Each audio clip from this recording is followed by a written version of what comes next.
push the guys back and forward, and do anything we want. But the point is, that's nothing compared to the pace home run derby sets. Let's go around the horn.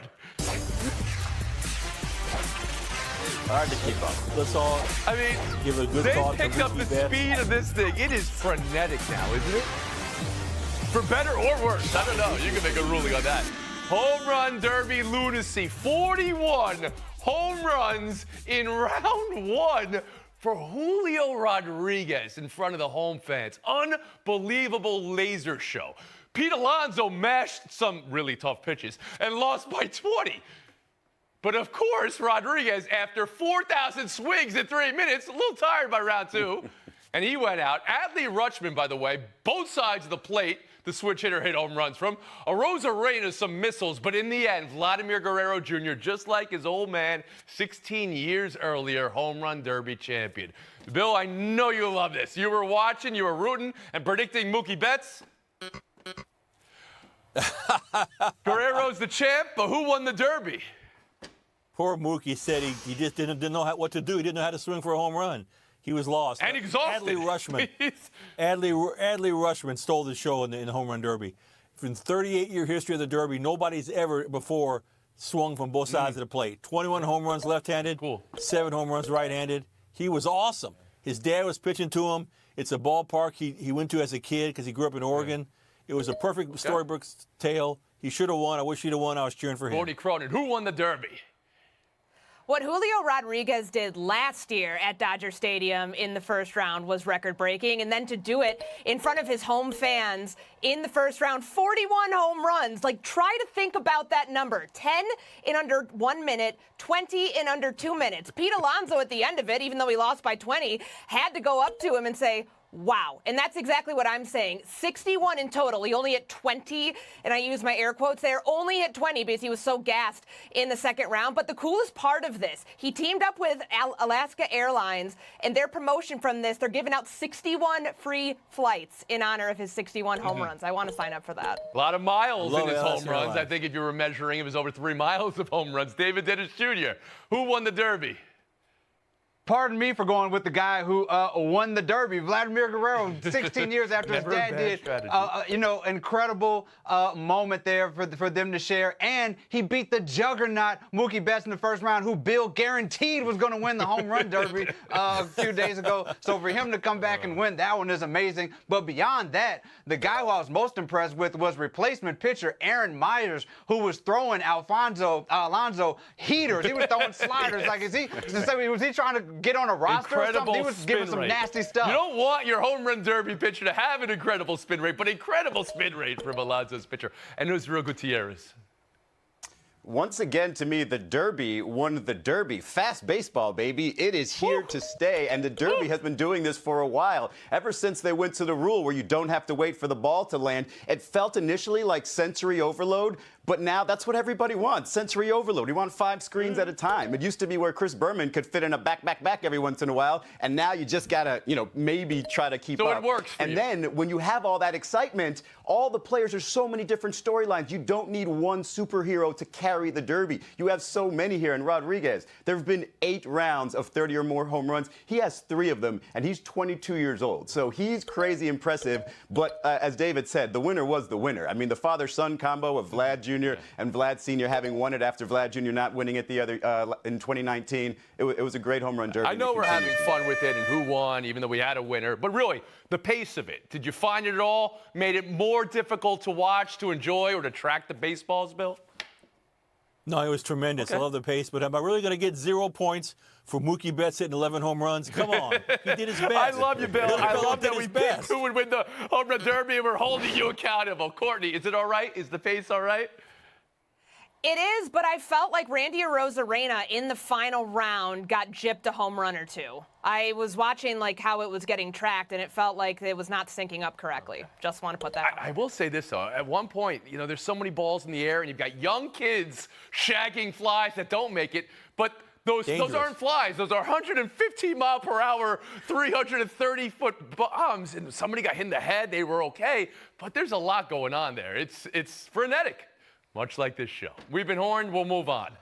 A discussion now about the hazing story that is national news. Northwestern football firing head coach Pat Fitzgerald.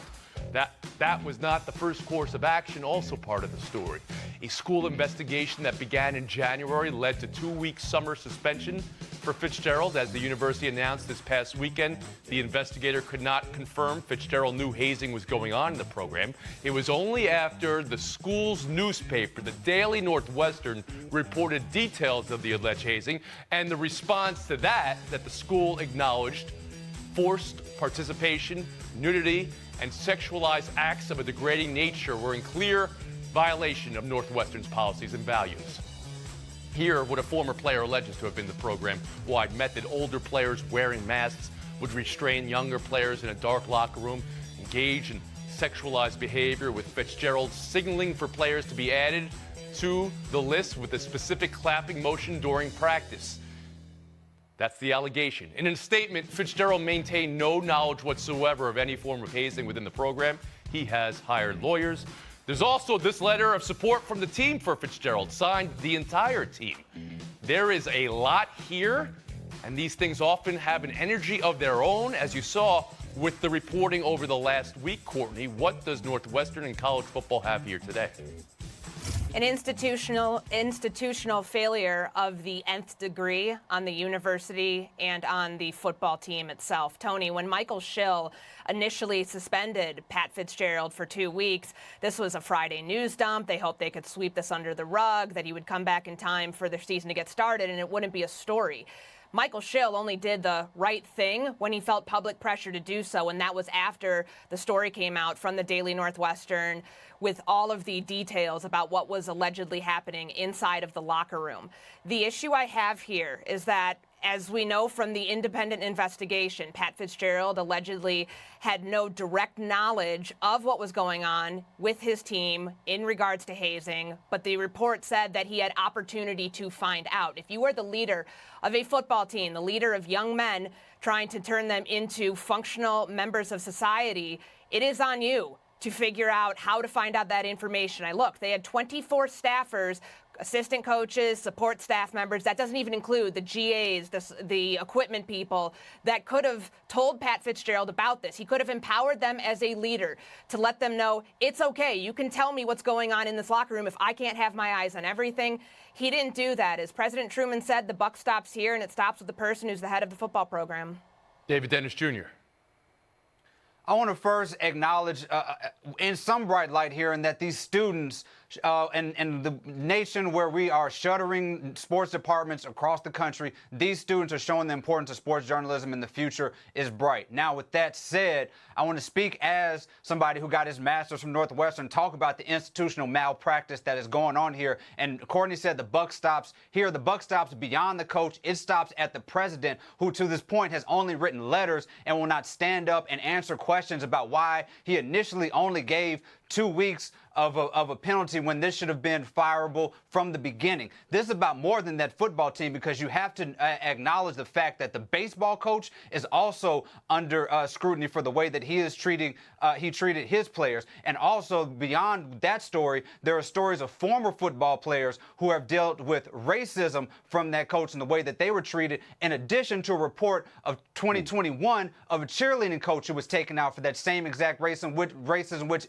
might I mention is the same type of unwelcome feeling that I felt during that entire year that I was at Northwestern. So this needs to be addressed beyond the football and firing that coach, and that is at the president to handle the institutional just malpractice and the problem that they are having, that they are treating all of these students, so many of these students at that institution. Israel Gutierrez. Yeah, when Michael Schill said that the investigation found that the hazing was widespread and clearly not a secret, I mean, that's enough to show you that if something is widespread within your program, the head coach should absolutely understand what is happening or know what is happening. It doesn't matter if it was something even less serious than this hazing allegation. You're talking about Fitzgerald, who's been with the program as a head coach, as an assistant coach, as a player for 20-plus years. He should know this program like the back of his hand. And I really don't give give much credit to the players supporting Fitzgerald here, because allegedly some of those players were participating in these acts. Allegedly, they're protecting a coach who might have known more than he's letting on here. So I don't really take much into what the team has to support him. And I think Pat Fitzgerald, rather than taking legal matters and trying to fight for himself, should be embarrassed that he allowed this to happen. He is old enough to understand this has happened multiple times where teams or coaches get programs taken away from them because of a lack of institutional control, and none of them, or a lot of them, have not even been as ugly as this. I want to broaden it just a little bit as we turn to you, Bill Plaschke, because I know you've covered in your own market stories of hazing before. And we're talking about one particular incident here, but we're talking about a culture in team sports, both in college and even in high school. Please, Bill. This is huge. This is bigger than Northwestern. This is a school president of a supposed academic powerhouse bowing to the head coach. He knew, Michael Schill, the president, knew that 11 current or former players corroborated the evidence of hazing, and he still let Fitzgerald off the hook for just 2 weeks suspension this summer before he got caught. He trivialized hazing, and you know what? Administrators all over this country trivialize hazing. It's happened everywhere. And think about it, if in a place like, again, a supposed academic powerhouse like Northwestern, if it can happen there, where else is it happening? Where administrators are thinking, well, this is just boys will be boys, or athletes will be athletes, or kids will be kids. Shame on all of them. And I think every athletic leader in this country needs to look at his program or her program right now and see where, if there's hazing, what extent it is,